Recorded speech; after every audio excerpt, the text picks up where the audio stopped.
Hello today, guys. This is your boy Ripcheck80 coming back at you once again with another YouTube video. Today, I am going to be playing Metal Gear Solid 3.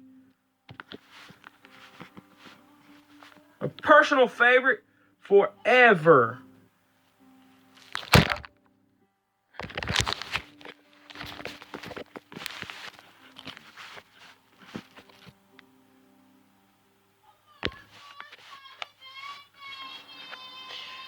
I remember this game when it first came out.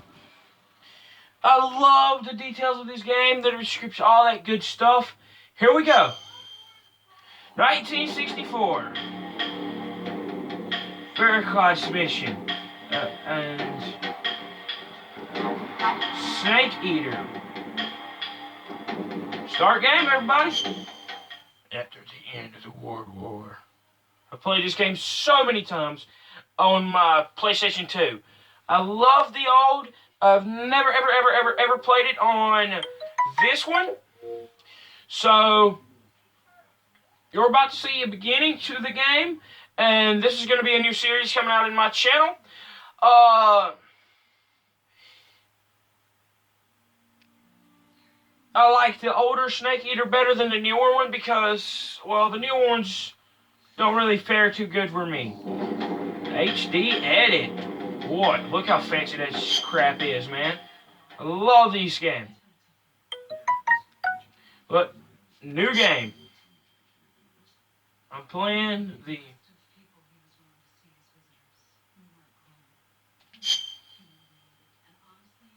Since I'm a seasoned vet, I'll go ahead and throw it on.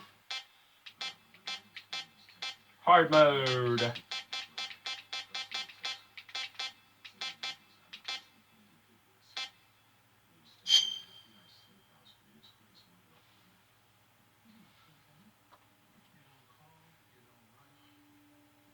After the end of World War II, the world was split into two, East and West. This marked the beginning of the era called the Cold War.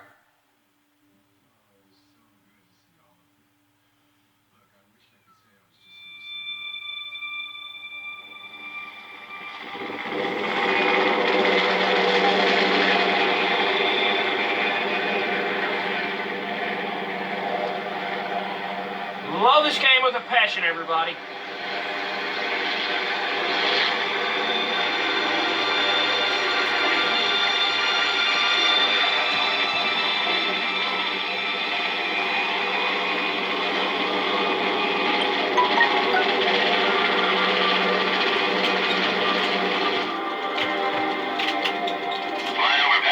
Altitude 30,000 feet. Approaching Soviet airspace. 20 minutes to drop off. Commencing internal depressurization. Equipment check. Arming parachute. All right. You ready to go? Drop zone still showing a high pressure mass. Cav okay.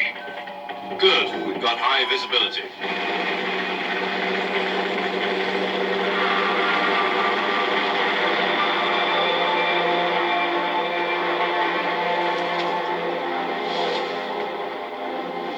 Put out that cigar. Connecting oxygen hose to interior connector. Put on your mask.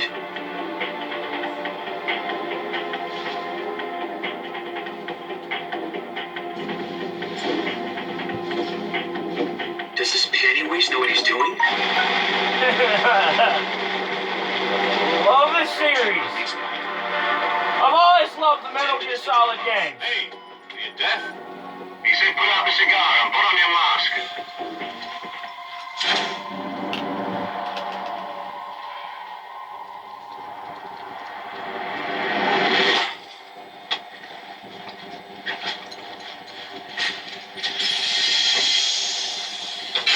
Depressurization complete.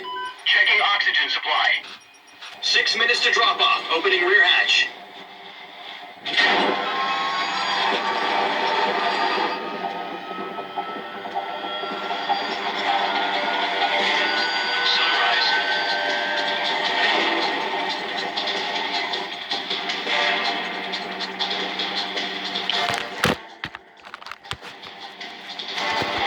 Temperature minus 46 degrees Celsius. 2 minutes to drop off. Stand up.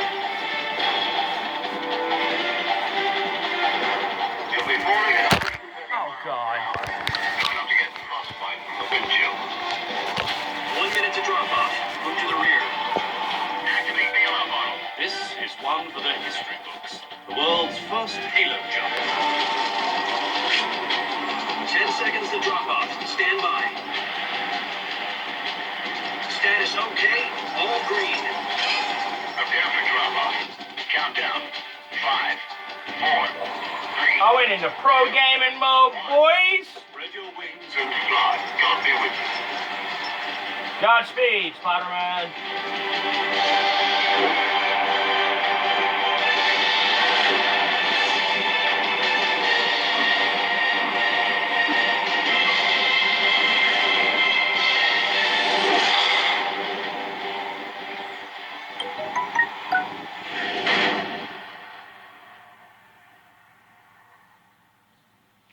Now I gotta remember how to play.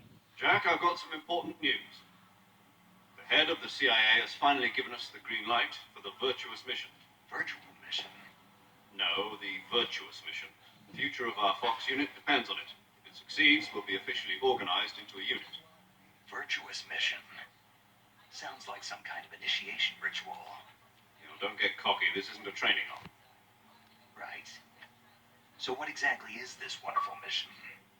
Well, about 2 years ago, a certain Soviet scientist requested asylum in the West through one of our moles. His name is Nikolai Stepanovich Sokolov. He's head of the OKB 754 Design Bureau, one of the Soviets' top-secret weapon research facilities, and the East's foremost expert on weapons development. Sokolov. Isn't he that famous rocket scientist? The very same. On April the 12th, 1961, the Soviets achieved the first manned spaceflight in history. The Earth was blue, but there was no God. Well spoken. The rocket that carried Yuri Gagarin to orbit was the A-1, known as the Vostok rocket.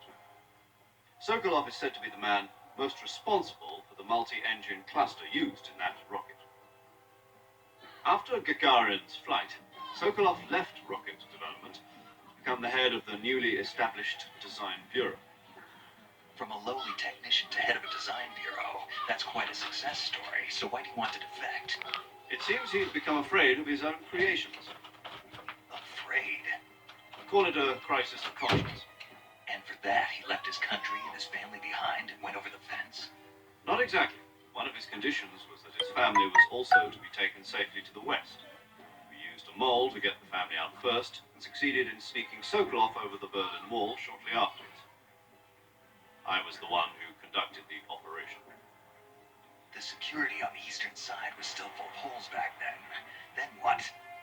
We got Sokolov over in one piece, but the whole ordeal had left him exhausted, and we checked him into a hospital in West Berlin. It took him 2 weeks and more than 600 miles to get from the research facility in the Soviet Union to Berlin. He was in no condition to say anything coherent. And it was only a week later that we had something much bigger on our hands. The Cuban Missile Crisis. October the 16th, 1962, President Kennedy received word that the Soviets were in the process of deploying intermediate-range ballistic missiles in Cuba. The President demanded that the Soviets dismantle and remove the missiles. At the same time, he announced a naval blockade to prevent further missile shipments from reaching Cuba. But the Soviets didn't back down, instead placing their armed forces on secondary alert. Soviet transport ships carrying missiles continued on course towards Cuba. US and Soviet forces went on alert for an all-out nuclear war. Frantic negotiations were conducted through the UN's Emergency Security Council and unofficial channels to end the hair-trigger standoff. Finally, on October the 28th, the Soviet Union agreed to remove its missiles from Cuba, and so the world avoided a nuclear holocaust. But in order to get the Soviets to pull their missiles out, we had to make a deal. You mean the one where the U.S. agreed to remove its IRBMs from Turkey? No. The Jupiter IRBMs deployed in Turkey were obsolete, and we were going to get rid of them anyway. They had no strategic value whatsoever to either the US or the Russians. The Turkey deal was a ruse, a cover story that was fed to the other intelligence agencies around the world. So what did the Russians really want? Sokolov. They wanted us to return Sokolov. You mean the Soviets pulled out of Cuba just to get their hands on Sokolov? That's right. What the hell was he working on? time, we had no idea. We were running out of time. It was either give up Sokolov or risk full-scale nuclear war. In the end, we had no choice. President Kennedy gave in to Khrushchev's demand. The next day, I got Sokolov out of the hospital, handing him over to agents on the eastern side. Sokolov kept on screaming, "Save me," until he disappeared from my sight. Then a month ago, we received some new information from one of our moles. About Sokolov. Yes, he was taken back to the research facility and forced to continue working on the weapon in question under KGB supervision. What's more, it's on the verge of completion. So what kind of weapon is it? Something to do with space rockets? No, missile. Same technology. I guess you're right. We don't know the details, but it appears to be a new kind of nuclear device. For half a year now, the Soviets have been conducting frequent nuclear tests at Semipalatinsk. Something to do with the weapon, I assume. We're talking about a secret weapon so big that Khrushchev was ready to pull out of Cuba to get it back. Is Sokolov still in the facility? No, according to our intelligence, he's in Selino-Yarsk, a place in the mountains about 3 miles to the west that's known as the Virgin Cliffs. The Virgin Cliffs. Nice name for a virtuous mission. They moved him there just recently. Why? Apparently, they're conducting a field test of the weapon, but it's our best chance to get it back. This mission would never have been possible if he was still in the research facility. This is our last chance. Sokolov must have known that too when he contacted us. Alrighty, let the games begin.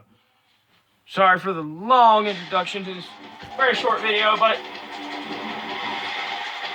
there will be a part 2 and a part 3 and 4, 5, 6 until I beat the game. And then I start on Metal Gear Solid 2.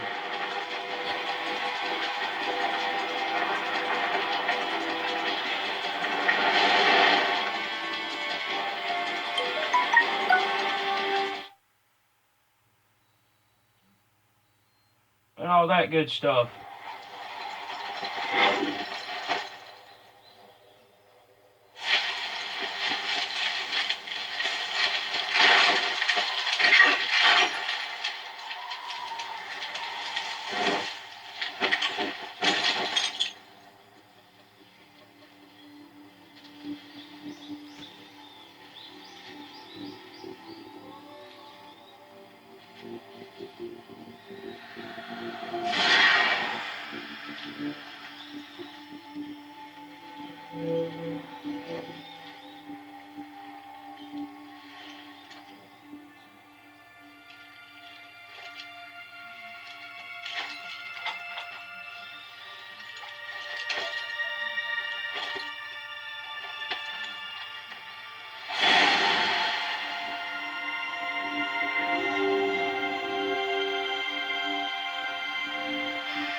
Alrighty. Do you copy? You're already in enemy territory, and somebody might be listening in. From here on out, we'll be using code names to refer to each other. Your code name for this mission will be Naked Snake. I'll be referring to you as Snake from now on. You're not to mention your real name. Snake? Oh, you don't like snakes? What do you mean? You've eaten one before, haven't you? In survival training. I'm glad to hear that. I don't know if I'd ever order one at a restaurant, but... Be careful, you might not have a choice. What about you, Major? What should I call you? Let's see. I'll be Tom. Call me Major Tom. This will be a sneaking mission. You must not be seen by the enemy. You must leave no trace of your presence. Is that clear? This kind of infiltration is the Fox unit's speciality. In other words, weapons and equipment are procured on site. That goes for food as well. You're completely naked, just as your name implies. Great. Now I see why you asked me if I like snakes. I suppose calling me Snake was your idea of a joke, too. No. There's a good reason for that. I'll tell you later when the time is right. Gotcha. Getting back to the subject, how exactly am I supposed to feed myself? You've been issued a knife and a tranquilizer gun. Use them to hunt for food. You'll also find some medical... Alright. Here we go. Sorry for that. Recapping on some old stuff, old things. So let me just go ahead and go into... Yeah.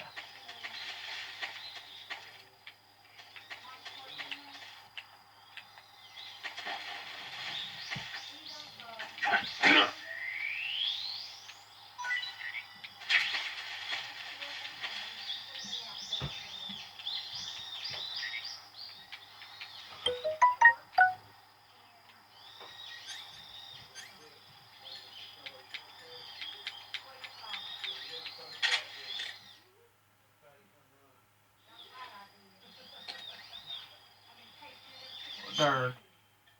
Trying to remember everything, everybody. Sorry. Where's my drink?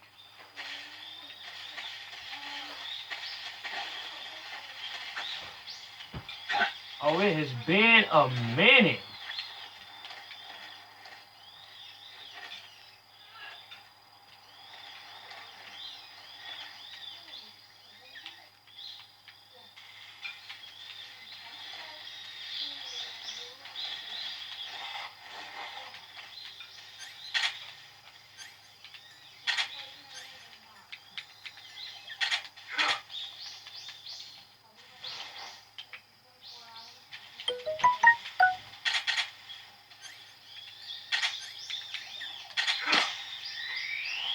Alrighty. Remember things, always fun.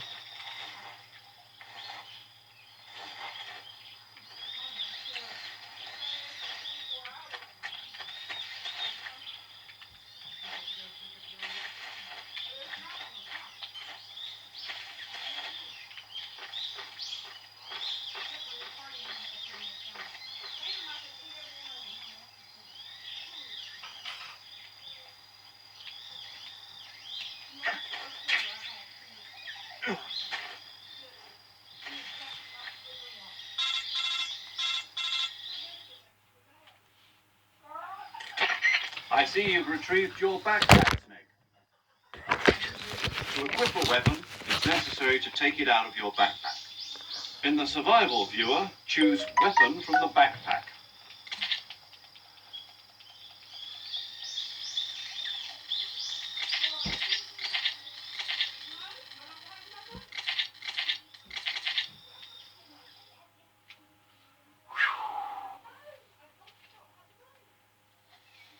Snake, try to remember some of the basics of CQC. Close quarter combat.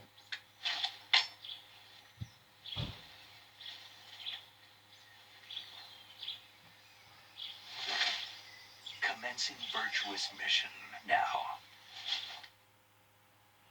Alright, now we truly get started.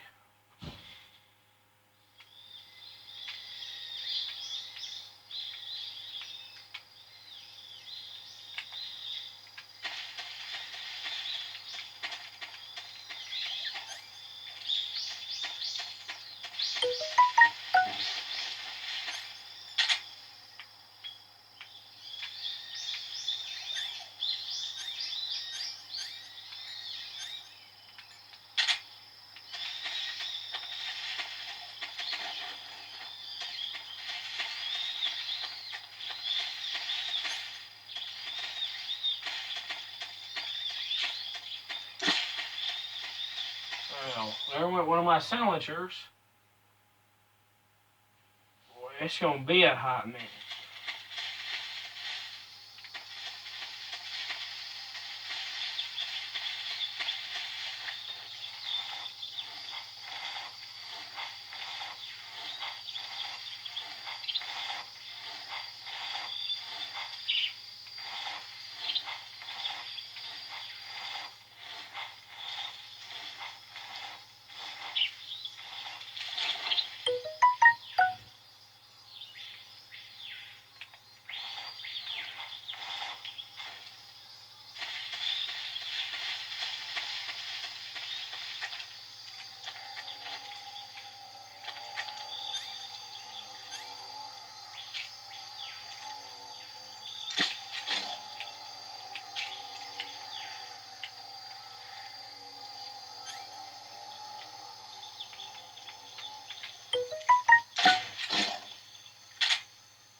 Major, I've spotted 2 enemy soldiers.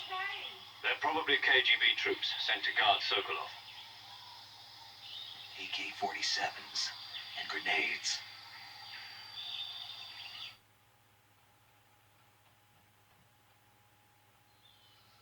Snake, your presence in Soviet territory is already a violation of international law. We can't let the Kremlin find out that the CIA and the American government are involved. Contact with the enemy is strictly prohibited. Don't engage them in battle either. This is a stealth mission. Got that? The Major is right. The point of this mission is to sneak through the jungle without being seen. The success of the mission depends on how well you use your camouflage. Change your camouflage by selecting Camouflage from the Survival Viewer. The Uniform option lets you pick your uniform, while the Face option lets you change your face paint. Choosing camouflage that blends in with your surroundings will help you conceal yourself more effectively. Also, don't forget that anything that moves will stand out in the jungle. If you just stand up and run around like an idiot, you're bound to be spotted. But if you crawl instead, you should be able to sneak by without being noticed. You can see how effective your camouflage is by looking at the Camo Index. The Camo Index shows how well your current camouflage blends in with the surrounding area. The higher the value, the harder you are to spot.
this has been another YouTube video. I gotta go. Like, comment, subscribe. I'd like to see 2 more subs, 2 more subscribers. And yeah, I'll be back with you once again for another video coming up real soon. We just got started on the basics today. Sometime later, I will also have another video up after this gameplay. So yeah. Ripped out.